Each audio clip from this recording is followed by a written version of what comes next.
Une jeune paysanne accepte d'épouser le fils d'un noble pour sauver sa famille de la misère. Tout le monde l'a jugé, mais le temps a remis chaque clown dans son cirque et tout a changé. Dans un petit village au pied des montagnes, où l'odeur de la terre humide se mêlait à la sueur du labeur, vivait Marie, une jeune fille d'à peine 18 ans. Ses cheveux châtains, toujours rassemblés en une tresse négligée, encadraient un visage aux traits délicats et des yeux couleur miel qui brillaient d'un mélange de détermination et de peur, face à l'avenir incertain qui se profilait devant elle. La famille de Marie, les Dupont, travaillait la terre depuis des générations. Cependant, les dernières années avaient été particulièrement difficiles. Les sécheresses avaient ruiné les récoltes et les dettes s'accumulaient comme des nuages noirs au-dessus de leurs têtes. Le père de Marie, Pierre, un homme aux mains calleuses et au dos voûté par des années de travail dans les champs, était confronté à la possibilité de perdre la petite parcelle qui faisait vivre toute la famille. Un après-midi d'été, alors que Marie aidait sa mère, Claire, à préparer le dîner, une calèche luxueuse s'arrêta devant leur modeste maison. En descendit le comte François de Montblanc, le propriétaire terrien le plus puissant de la région. Sa présence imposante remplit le petit salon des Dupont, faisant paraître l'espace encore plus réduit. « Monsieur Dupont », commença le comte de Montblanc d'une voix grave, « je suis venu vous faire une proposition qui pourrait résoudre tous vos problèmes financiers. » Marie, cachée derrière la porte de la cuisine, écoutait le cœur battant. Les mots qui suivirent changèrent le cours de sa vie à jamais. « Mon fils, Antoine, a besoin d'une épouse. En échange de la main de votre fille Marie, je suis prêt à annuler toutes vos dettes et à garantir le bien-être de votre famille pour les 10 prochaines années. » Le silence qui suivit fut assourdissant. Marie sentit que le monde s'arrêtait autour d'elle. Elle connaissait Antoine de Montblanc, le fils difforme du comte, objet de chuchotements et de regards de pitié dans le village. Elle ne l'avait jamais vu en personne, mais les histoires sur son apparence et sa réclusion dans le manoir de Montblanc étaient en légendaire. « Mais monsieur », la voix tremblante de Pierre brisa le silence, « Marie n'est qu'une enfant, elle connaît à peine la vie. »« Une enfant qui pourrait sauver sa famille de la ruine », répliqua le comte de Montblanc froidement. « Réfléchissez-y, Dupont, c'est une offre généreuse. » Ce soir-là, le dîner chez les Dupont fut une affaire sombre. Marie, assise entre ses parents, sentait le poids de leurs regards chargés de culpabilité et de désespoir. « Je ne peux pas te demander de faire ça, ma fille, » dit finalement Pierre, la voix brisée par l'émotion. Marie regarda autour d'elle. Elle vit les fissures dans les murs, les meubles usés, la fatigue dans les yeux de sa mère. Elle pensa à ses frères et sœurs plus jeunes, à leur rêve d'une vie meilleure, et alors, avec une maturité qui la surprit elle-même, elle prit une décision. « Je le ferai », dit-elle d'une voix ferme. « J'épouserai Antoine de Montblanc. » Les jours suivants passèrent dans un tourbillon de préparatifs. Marie évoluait comme dans un rêve, laissant sa mère et les femmes du village l'habiller et l'arranger pour son mariage. Elle se regardait dans le miroir et reconnaissait à peine la jeune fille pâle et sérieuse qui lui rendait son regard. La veille du mariage, alors qu'elle emballait le peu de biens qu'elle emporterait dans sa nouvelle vie, Marie trouva un petit miroir à main, cadeau de sa grand-mère. Elle le tint devant son visage et se promit que, quoi que l'avenir lui réserve, elle n'oublierait jamais qui elle était vraiment. Le matin du mariage se leva gris et froid, comme si le ciel partageait l'état d'esprit de Marie. La jeune fille se laissa habiller d'une simple robe blanche, cadeau de la famille de Montblanc, qui contrastait cruellement avec la tristesse dans ses yeux. La calèche qui devait l'emmener au manoir de Montblanc attendait devant sa maison.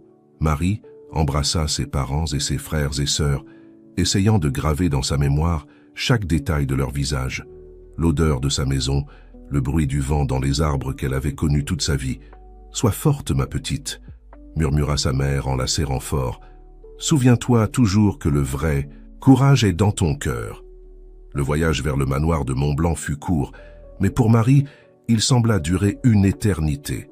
Chaque virage du chemin l'éloignait davantage de tout ce qu'elle avait connu et aimé. Lorsque finalement la calèche s'arrêta devant l'imposante structure de pierre, Marie dut rassembler tout son courage pour ne pas fondre en larmes. Le comte de Montblanc l'attendait à l'entrée, sa silhouette haute et élégante, contrastant avec la façade austère du manoir. « Bienvenue, Marie », dit-il avec un sourire qui n'atteignait pas ses yeux. « J'espère que vous trouverez votre nouveau foyer satisfaisant. » Marie acquiesça en silence, incapable de former des mots. Elle fut conduite à travers des couloirs sombres et des pièces luxueuses mais froides, jusqu'à une petite chapelle à l'intérieur même du manoir. Là, devant un autel orné de fleurs blanches, elle vit Antoine de Montblanc pour la première fois. Le cœur de Marie fit un bond. Antoine était de dos, mais même ainsi, elle pouvait voir que son corps était tordu de manière anormale. Son épaule droite était plus haute que la gauche et sa tête semblait s'enfoncer entre elles. Quand il se retourna pour la regarder, Marie dut faire un effort conscient pour ne pas reculer. Le visage d'Antoine était une mosaïque de traits disproportionnés. Son œil gauche était plus petit que le droit, et son nez se courbait de manière prononcée d'un côté. Ses lèvres, épaisses et tordues, tremblaient légèrement tandis qu'il la regardait. Mais ce furent ses yeux qui captivèrent l'attention de Marie. Ils étaient d'un bleu profond, comme le ciel par une nuit claire, et brillaient d'une intensité qui lui coupa le souffle. En eux, Marie vit de la peur, de l'espoir et une solitude si profonde qu'elle fit écho dans son propre cœur. La cérémonie fut brève et sombre. Marie entendit sa propre voix, distante et éteinte, prononcer les vœux qui l'uniraient, pour toujours, à cet homme qu'elle connaissait à peine. Lorsque le prêtre les déclara mari et femme, elle eut l'impression d'avoir signé sa propre sentence. Le dîner qui suivit fut une affaire tendue et silencieuse. Marie s'assit à côté d'Antoine, consciente de chaque mouvement, de chaque regard furtif que leur lançaient les rares invités. Le comte de Montblanc dominait la conversation, parlant d'affaires et de politique, comme si le mariage de son fils n'était qu'une formalité dans son agenda quotidien. Finalement, arriva le moment que Marie avait redouté. Le comte de Montblanc se leva, sa voix résonnant dans la salle à manger. « Il est temps que les jeunes mariés se retirent », annonça-t-il, avec un sourire qui ne cachait pas sa satisfaction. « Antoine, montre à ta femme vos nouveaux appartements. » Marie sentit ses jambes trembler tandis qu'elle suivait Antoine dans les couloirs du manoir.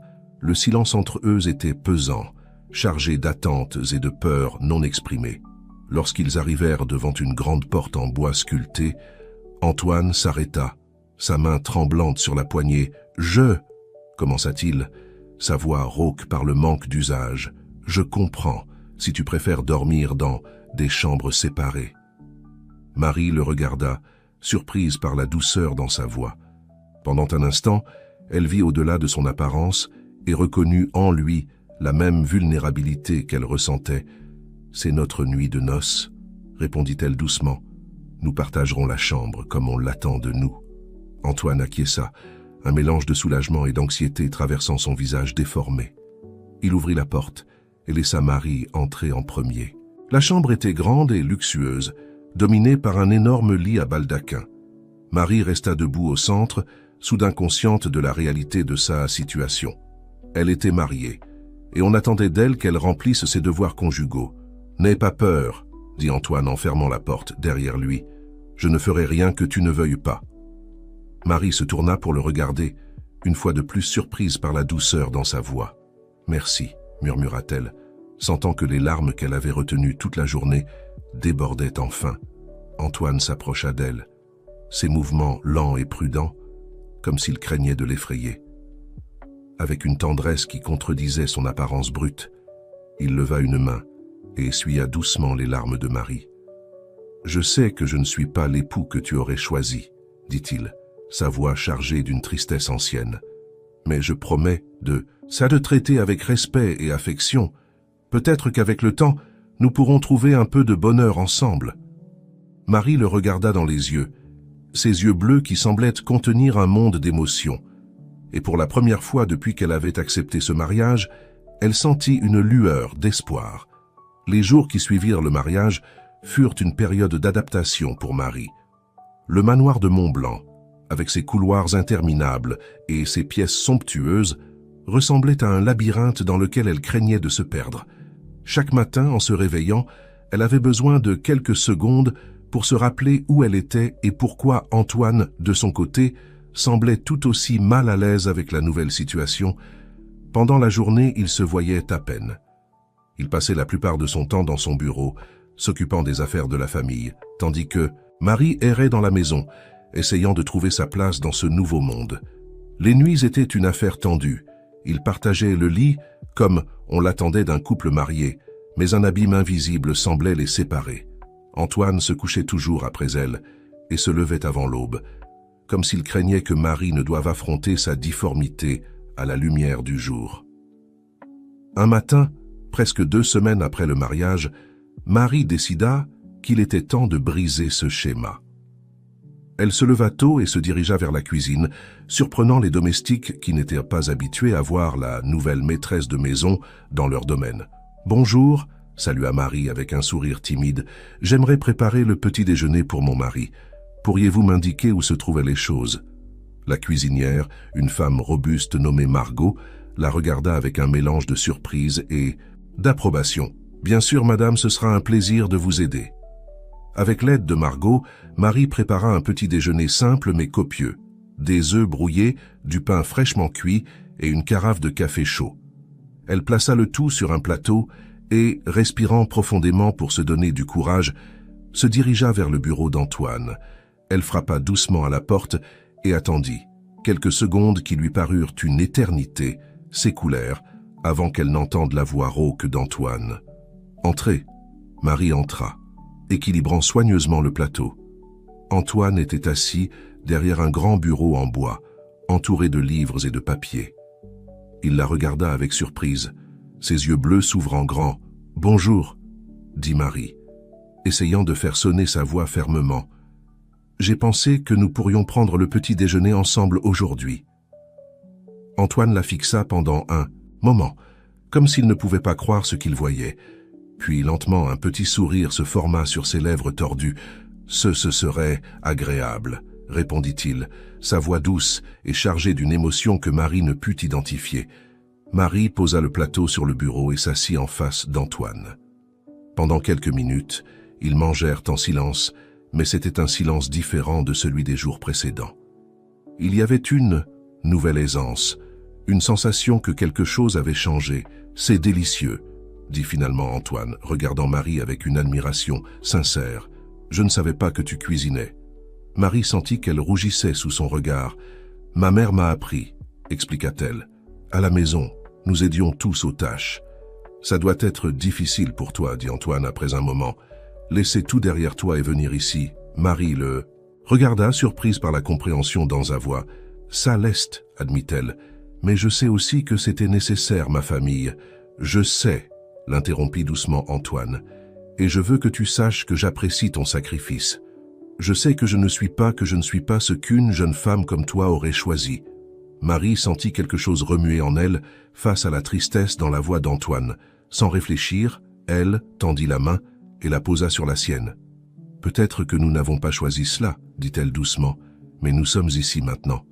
Je pense que nous pourrions essayer d'apprendre à nous connaître, tu ne crois pas ?»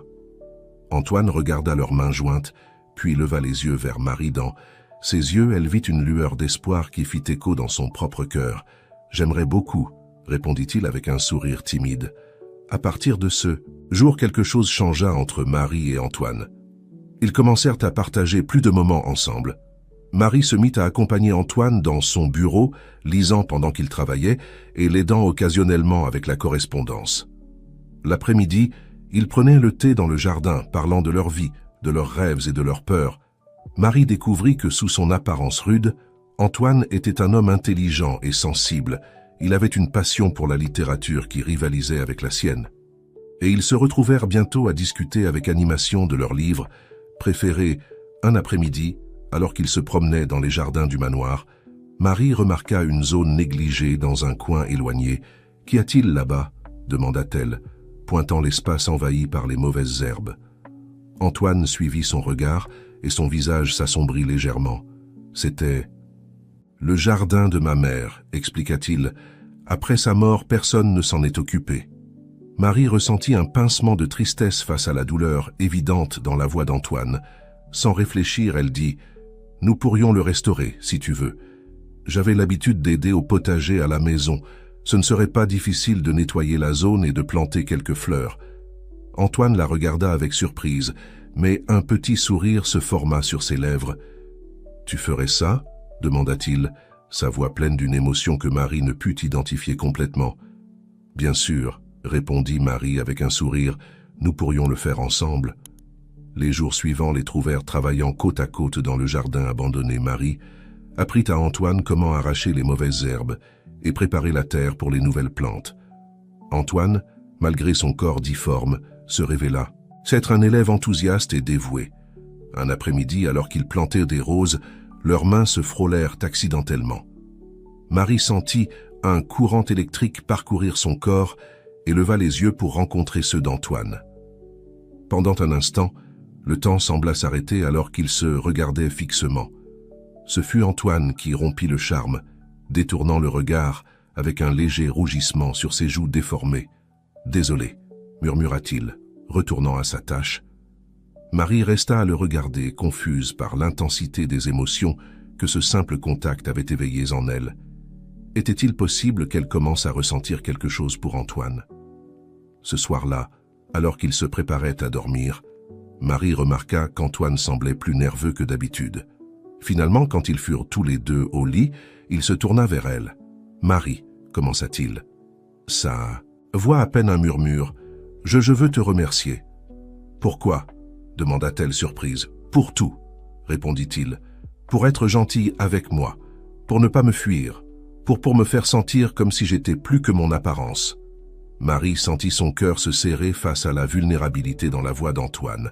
Sans réfléchir, elle tendit la main et caressa doucement sa joue déformée. « Tu es plus que ton apparence, Antoine, » dit-elle doucement. « Tu es un homme merveilleux et je suis heureuse d'avoir l'opportunité de te connaître. » Antoine ferma les yeux, s'appuyant sur son contact. Quand il les rouvrit, Marie vit en eux une lueur de détermination. Lentement, comme pour lui laisser le temps de reculer, Antoine se pencha vers elle. Le baiser fut doux, à peine un effleurement des lèvres, mais il envoya une vague de chaleur à travers le corps de Marie. Quand ils se séparèrent, ils étaient tous deux à bout de souffle. « Je suis désolé », commença Antoine, mais Marie le fit taire en posant un doigt sur ses lèvres. « Ne le sois pas », murmura-t-elle. « Je le voulais aussi. » Cette nuit marqua un tournant dans leur relation. À partir de ce moment, leurs interactions furent chargées d'une nouvelle intimité. Les frôlements accidentels devinrent plus fréquents, les regards plus prolongés. Marie découvrit qu'elle désirait le contact d'Antoine, que son cœur s'accélérait chaque fois qu'il entrait dans la pièce. Cependant, alors que leur relation s'épanouissait, une ombre planait sur eux. Le comte de Montblanc commença à poser des questions, à insinuer son désir d'un héritier. Marie pouvait voir la tension dans les épaules d'Antoine chaque fois que son père mentionnait le sujet. Un soir, après un dîner particulièrement tendu avec le comte de Montblanc, Antoine s'enferma dans son bureau.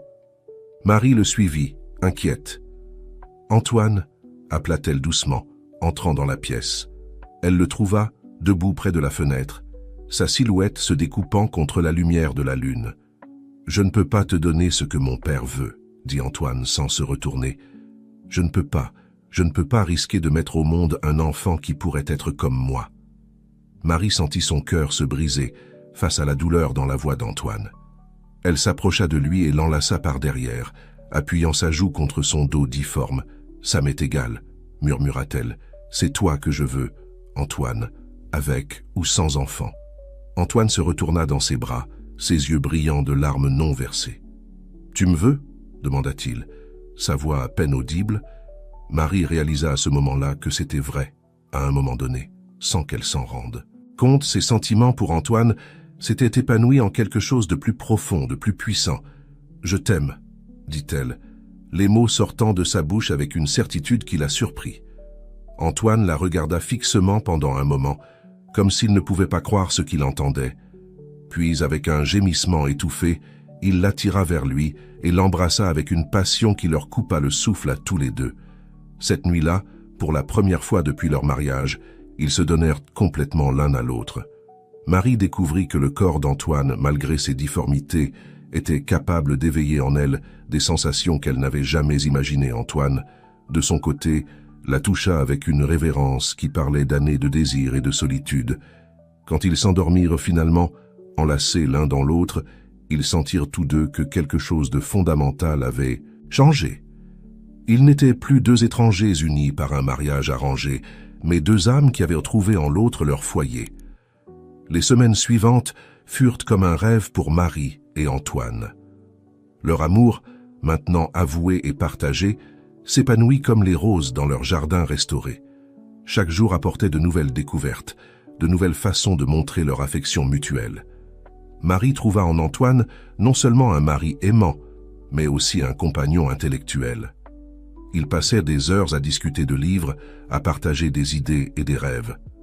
Antoine l'encourageait à explorer ses propres intérêts, et bientôt, Marie se retrouva à étudier la gestion du domaine avec autant d'enthousiasme que de dévouement. Cependant, comme des nuages d'orage par une journée ensoleillée, la pression du comte de Montblanc pour un héritier commença à s'intensifier. Ses commentaires, d'abord subtils, devinrent de plus en plus directs et mordants. Un après-midi, alors que Marie et Antoine profitèrent d'une promenade dans les jardins, le comte de Montblanc les intercepta. « Je vois que vous profitez de votre temps ensemble », commenta-t-il, sa voix chargée d'un sarcasme à peine voilé, « mais peut-être devriez-vous consacrer plus d'énergie à des affaires plus productives. » Marie sentit Antoine se raidir à côté d'elle. Avant qu'il ne puisse répondre, le comte de Montblanc continua. « Des mois se sont écoulés depuis le mariage. Les gens commencent à parler.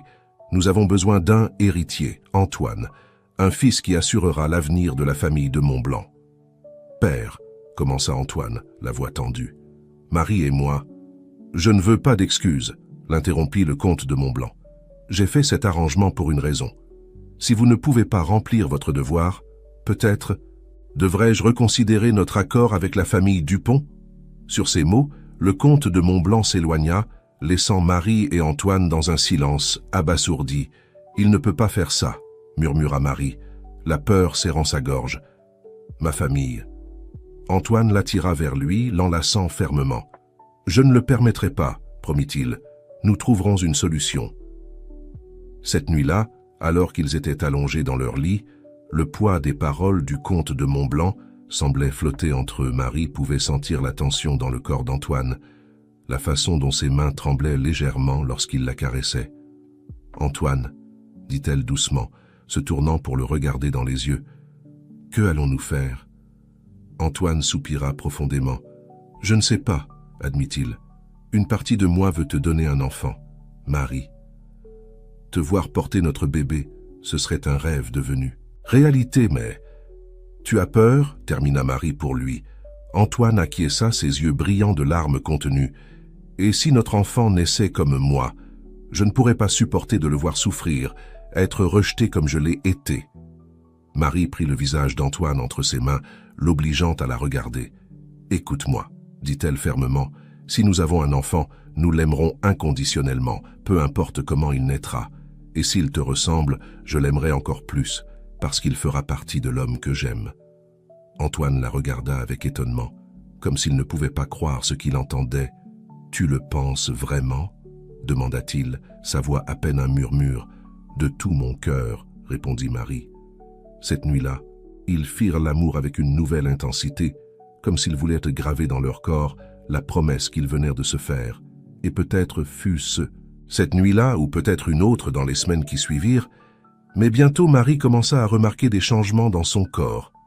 Au début, ils furent subtils. Un léger vertige le matin, une sensibilité inhabituelle dans sa poitrine. Mais au fil des jours, le soupçon se transforma en certitude. Un matin, alors qu'Antoine était dans son bureau, Marie se rendit au village pour consulter le médecin. Quand elle revint, son visage rayonnait d'un mélange d'émotion et de nervosité. Elle trouva Antoine dans le jardin, en train de tailler les roses qu'ils avaient plantées ensemble. En la voyant, il sourit.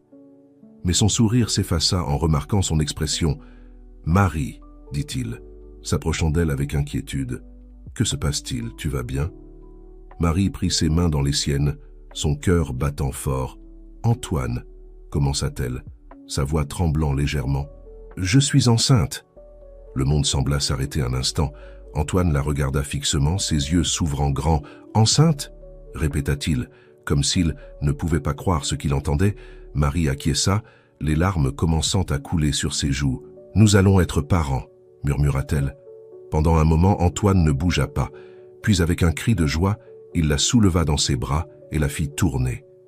Quand il la reposa, son visage rayonnait de bonheur. « Je t'aime, dit-il, l'embrassant avec ferveur. Je t'aime tellement, Marie, et j'aimerai notre enfant, quoi qu'il arrive. » Alors qu'ils s'enlaçaient dans le jardin, entourés des roses qu'ils avaient cultivées ensemble, Marie sentit que son cœur débordait d'amour et d'espoir.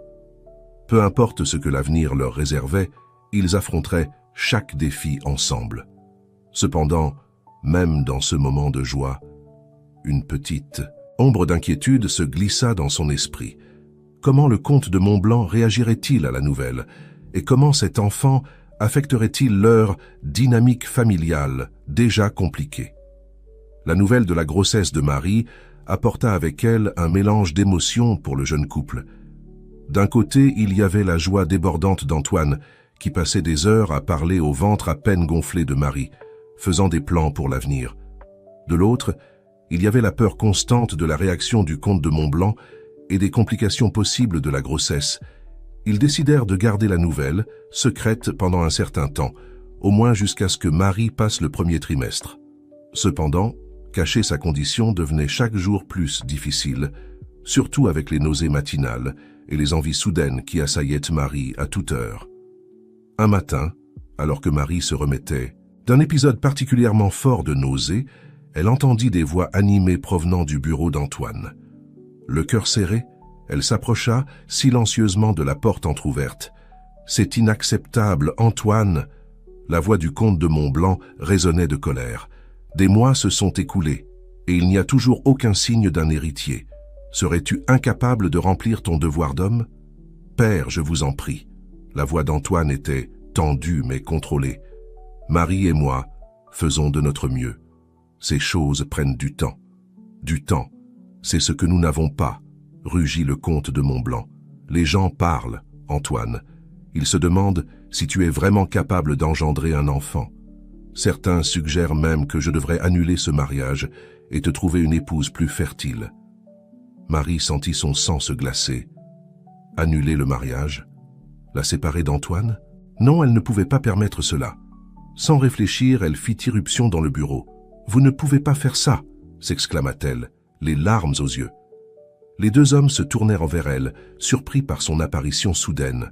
« Marie, » commença Antoine se déplaçant pour se mettre à côté d'elle, « tu ne devrais pas être ici. »« Non, Antoine, » dit Marie, prenant sa main et faisant face au comte de Montblanc. « J'ai tout à fait le droit d'être ici.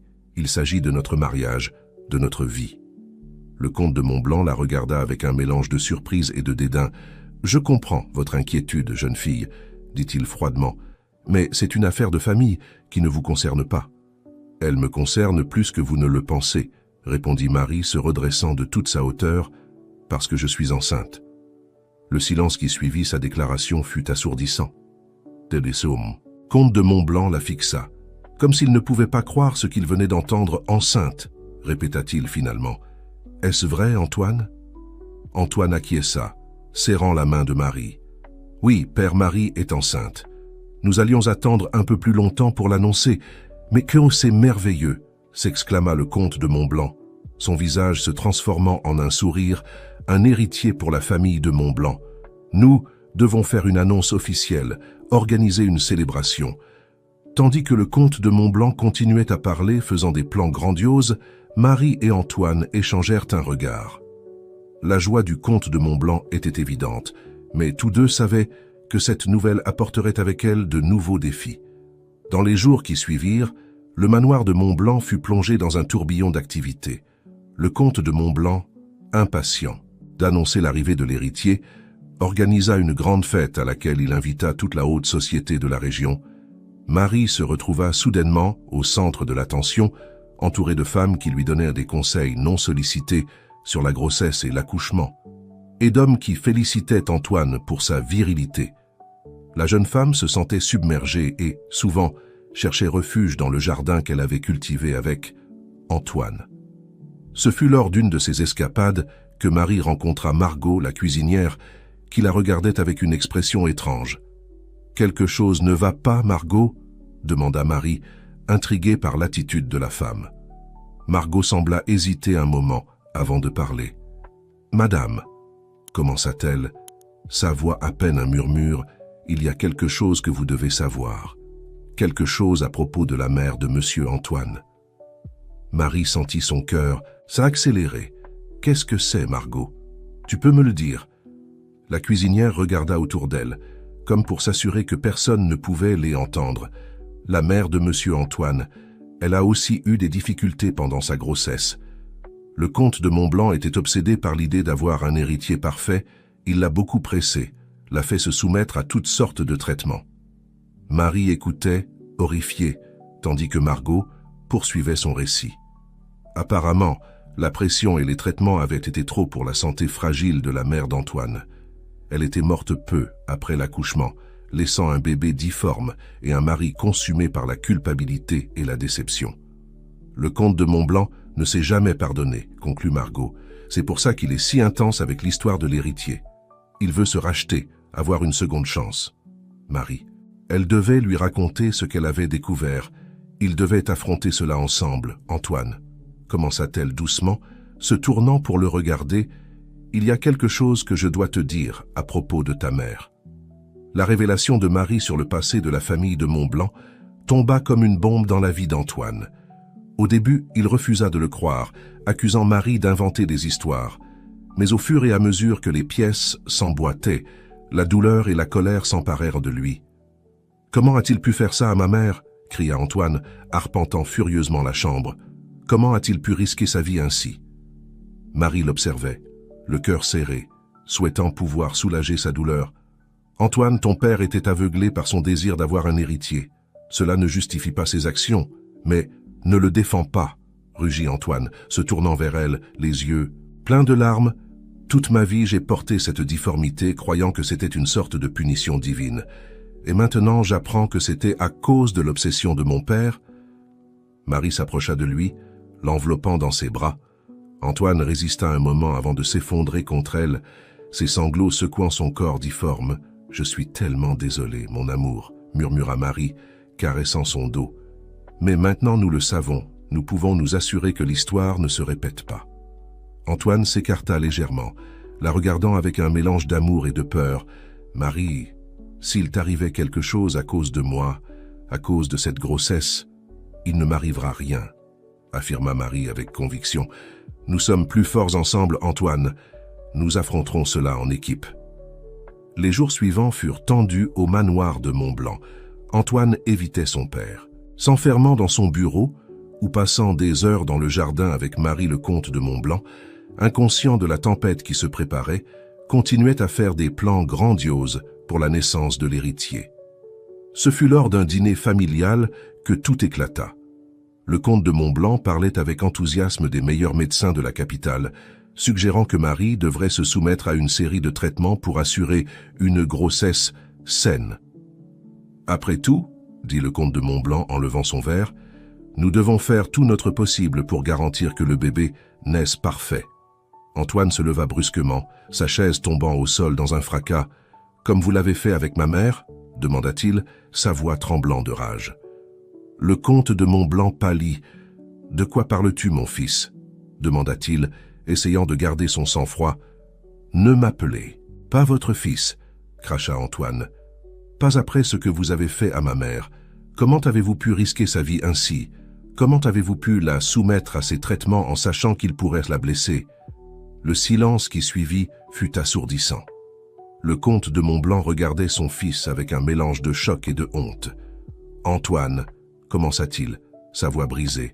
« Je ne savais pas que les traitements étaient si dangereux. Je voulais seulement le meilleur pour toi, pour notre famille. »« Le meilleur ?» cria Antoine. « Regardez-moi, père. Est-ce le meilleur? Une vie de rejet et de moquerie. Est-ce cela que vous vouliez pour moi ?»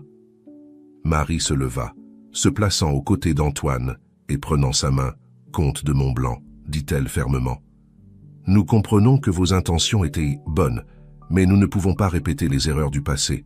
Cet enfant, notre enfant, sera aimé et accepté, peu importe comment il naîtra. » Le comte de Montblanc les regarda, les larmes aux yeux. « Je suis désolé, » murmura-t-il. « Je suis tellement désolé, Antoine. Je n'ai jamais voulu blesser ta mère, je n'ai jamais voulu te blesser. » Antoine regarda son père, des années de douleur et de ressentiment se reflétant dans ses yeux. « J'ai besoin de temps, dit-il finalement. Du temps pour digérer tout cela, pour pardonner. » Sur ces mots, Antoine quitta la salle à manger, laissant Marie et le comte de Montblanc dans un silence inconfortable. « Il vous aime, » dit doucement Marie au comte de Montblanc, « mais il a besoin de guérir. Vous en avez tous les deux besoin. » Le comte de Montblanc acquiesça, semblant soudain beaucoup plus vieux et fatigué. « Tu as raison, admit-il. J'ai commis beaucoup d'erreurs, mais je te promets, Marie, que je ferai tout mon possible. Pour les réparer, pour être le père et le grand-père que ma famille mérite. » Marie sourit doucement, sentant que, malgré la douleur, cette confrontation était le premier pas vers la guérison de la famille de Montblanc. Les mois suivants furent une période d'ajustement et de réconciliation. Antoine et son père commencèrent à avoir de longues conversations, déterrant de vieilles blessures et essayant de les guérir. Marie, quant à elle, se concentra sur sa grossesse, entourée de l'amour et du soutien de son mari et peu à peu de son beau-père. À mesure que son ventre grandissait, l'anticipation grandissait aussi au manoir de Montblanc. Mais cette fois, ce n'était pas une anticipation chargée d'attentes impossibles, mais d'amour inconditionnel et d'acceptation. Un soir, alors que Marie et Antoine se reposaient dans le jardin, ils sentirent les premiers mouvements. Du bébé, Antoine posa sa main sur le ventre de Marie, s'émerveillant de la vie qui grandissait en elle. « Je t'aime », murmura-t-il, embrassant doucement Marie. « Toi et notre bébé, peu importe comment il sera parfait pour nous. » Marie sourit, des larmes de bonheur brillant dans ses yeux. « Il le sera », affirma-t-elle, « parce qu'il sera le nôtre. » Alors que le soleil se couchait sur le manoir de Montblanc, baignant le jardin de tons dorés, Marie et Antoine s'enlacèrent, leur cœur rempli d'espoir pour l'avenir qui les attendait. Un avenir qui, malgré les défis, ils affronteraient ensemble, avec amour et force. Les mois passèrent rapidement au manoir de Montblanc. Le ventre de Marie grandissait de jour en jour, tout comme l'attente et l'amour dans la famille Antoine était devenu un mari dévoué, attentif à chaque besoin de Marie, tandis que le comte de Montblanc, dans une tentative de se racheter, s'était transformé en un futur grand-père affectueux et protecteur. Un matin de printemps, alors que les premiers rayons du soleil commençaient à illuminer le jardin que Marie et Antoine avaient cultivé ensemble, la jeune femme ressentit les premières contractions. « Antoine » murmura-t-elle, secouant doucement son mari qui dormait à côté d'elle, « c'est l'heure. » Les heures suivantes furent un tourbillon d'activité. Antoine, en proie à la panique et à l'excitation, courut dans toute la maison, réveillant les domestiques et son père. Le comte de Montblanc, gardant le calme que les années lui avaient apporté, se chargea d'appeler le médecin et la sage-femme. Marie fut emmenée dans la chambre qu'ils avaient préparée pour l'accouchement, alors qu'elle était allongée sur le lit, respirant profondément pour supporter la douleur des contractions. Elle ne put s'empêcher de penser à la mère d'Antoine, à la façon dont elle avait vécu ces moments. Elle se jura que son histoire aurait une fin différente. Antoine resta à ses côtés tout du long, tenant sa main, murmurant des mots d'amour et d'encouragement. Le comte de Montblanc attendait à l'extérieur de la chambre, marchant de long en large, priant pour la première fois depuis des années. Les heures passèrent lentement. Le soleil atteignit son zénith et commença à descendre, teintant le ciel de tons orangés. Et c'est alors, juste au moment où la première étoile du soir apparaissait dans le firmament, qu'on entendit les pleurs d'un bébé. « C'est un garçon », annonça la sage-femme, tenant le nouveau-né Antoine. Les larmes aux yeux, regarda son fils pour la première fois. Le bébé était petit, avec une touffe de cheveux sombres et des yeux qui, en s'ouvrant, brièvement révélèrent la même nuance de bleu profond que son père. « Il est parfait », murmura Antoine, sa voix chargée d'émotion. Marie, épuisée mais rayonnante, tendit les bras pour recevoir son fils. Quand elle le serra contre sa poitrine, elle sentit son cœur déborder d'amour. « Bienvenue dans le monde, Pierre », dit-elle doucement, nommant le bébé en l'honneur de son propre père. Antoine s'assit à côté d'elle sur le lit, entourant sa petite famille de ses bras. À ce moment-là, tous les doutes et les peurs qui avaient tenté son esprit pendant des mois s'évanouirent. Peu importait comment, serait leur fils, Il l'aimerait inconditionnellement. Le comte de Montblanc fut invité à entrer dans la chambre. Le vieil homme s'approcha d'un pas, tremblant, les yeux fixés sur le petit paquet dans les bras de Marie. « Puis-je le voir ?» demanda-t-il, sa voix à peine un murmure. Marie acquiesça, découvrant doucement le visage du bébé. Le comte de Montblanc se pencha, ses yeux se remplissant de larmes, en voyant son petit-fils pour la première fois. « Il est magnifique », dit-il, sa voix brisée par l'émotion. « Antoine, Marie, je suis tellement désolé pour tout. Je vous promets que je serai le meilleur grand-père possible pour ce petit. » Antoine regarda son père, des années de ressentiment se dissolvant à la vue du vieil homme, ému par son petit-fils. « Je sais, père, » dit-il doucement, « vous le serez. » Les jours suivants furent un tourbillon de visites et de célébrations. La nouvelle de la naissance de l'héritier de Montblanc se répandit rapidement dans la région. Cependant, à la surprise de beaucoup, il n'y eut pas de grande fête ni d'annonces grandiloquentes. Au lieu de cela, la famille de Montblanc opta pour une célébration intime, centrée sur l'amour et l'union familiale. Un après-midi, alors que Marie allaitait Pierre dans le jardin, avec Antoine à ses côtés, ils remarquèrent que le comte de Montblanc s'approchait avec une enveloppe à la main. « Il y a quelque chose que je dois vous avouer », commença le vieil homme, sa voix chargée d'émotion. « Quelque chose que j'ai découvert récemment, mais je ne savais pas comment vous le dire. » Marie et Antoine échangèrent un regard inquiet. « Que se passe-t-il, père ?» demanda Antoine le comte de Montblanc, prit une profonde inspiration avant de continuer. « Il y a quelques semaines, en examinant d'anciens documents, j'ai trouvé ceci. » Il leur tendit l'enveloppe. « C'est une lettre de ta mère, Antoine écrite, peu avant ta naissance. » D'une main tremblante, Antoine prit l'enveloppe Marie, tenant Pierre d'un bras, posa sa main libre sur l'épaule de son mari en signe de soutien. Antoine ouvrit l'enveloppe et commença à lire à haute voix. « Mon cher fils, si tu lis ceci, cela signifie que je ne suis pas là pour te le dire en personne. Mais il y a quelque chose que tu dois savoir, quelque chose que ton père et moi avons récemment découvert, ta condition, celle que le monde appelle difformité, n'a pas été causée par les traitements auxquels je me suis soumise pendant la grossesse. C'est une condition génétique, quelque chose avec laquelle tu es né. Les médecins nous l'ont confirmé récemment. Je veux que tu saches que je t'aime, exactement comme tu es.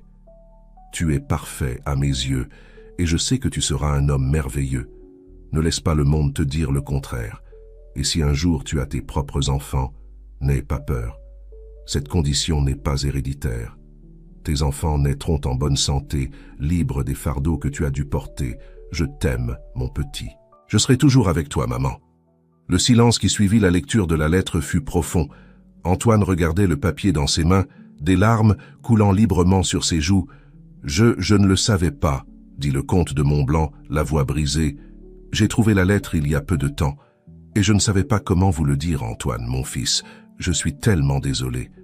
J'ai passé des années à me blâmer, à te blâmer, alors qu'en réalité, ce n'était la faute de personne. » Termina doucement Marie-Antoine, leva les yeux, regardant d'abord son père, puis Marie, et enfin son fils, qui dormait paisiblement dans les bras de sa mère. « Toute ma vie, » commença-t-il, la voix tremblante. « J'ai porté ce poids, croyant que c'était une punition, que c'était le résultat de l'ambition et des erreurs, et maintenant tu connais la vérité, » dit Marie se penchant pour embrasser sa joue. « Tu es qui tu es, Antoine, et nous t'aimons pour cela. » Le comte de Montblanc s'approcha, posant une main tremblante sur l'épaule de son fils. « Pardonne-moi, Antoine, de ne pas avoir été le père dont tu avais besoin, de ne pas t'avoir aimé comme tu le méritais. » Antoine regarda son père, des années de douleur et de ressentiment se dissolvant face à cette nouvelle vérité. Lentement, il se leva et, à la surprise de tous, serra son père dans ses bras.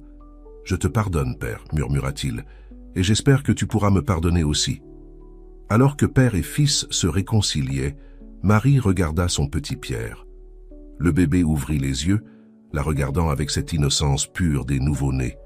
À ce moment-là, Marie sut que malgré tous les défis, ils avaient trouvé leur fin heureuse. La famille de Montblanc avait traversé des épreuves et des tribulations, avait affronté des préjugés et des peurs, mais à la fin, l'amour avait triomphé. Un amour qui était né d'un mariage arrangé, qui avait fleuri dans le jardin de l'adversité et qui donnait maintenant ses fruits sous la forme d'une nouvelle vie et d'une famille réunie. Alors que le soleil se couchait sur le manoir de Montblanc, baignant le jardin de tons dorés, Marie, Antoine, le comte de Montblanc et le petit Pierre formaient un tableau d'amour et de rédemption. La jeune paysanne, qui avait autrefois accepté un mariage par devoir, se trouvait maintenant au centre d'une famille, unie par l'amour le plus pur. Et ainsi, dans ce jardin que Marie et Antoine avaient cultivé ensemble, parmi les roses qui symbolisaient leur amour grandissant, la famille de Montblanc accueillit une nouvelle aube, un avenir plein d'espoir, d'acceptation et par-dessus tout, d'amour. Inconditionnel,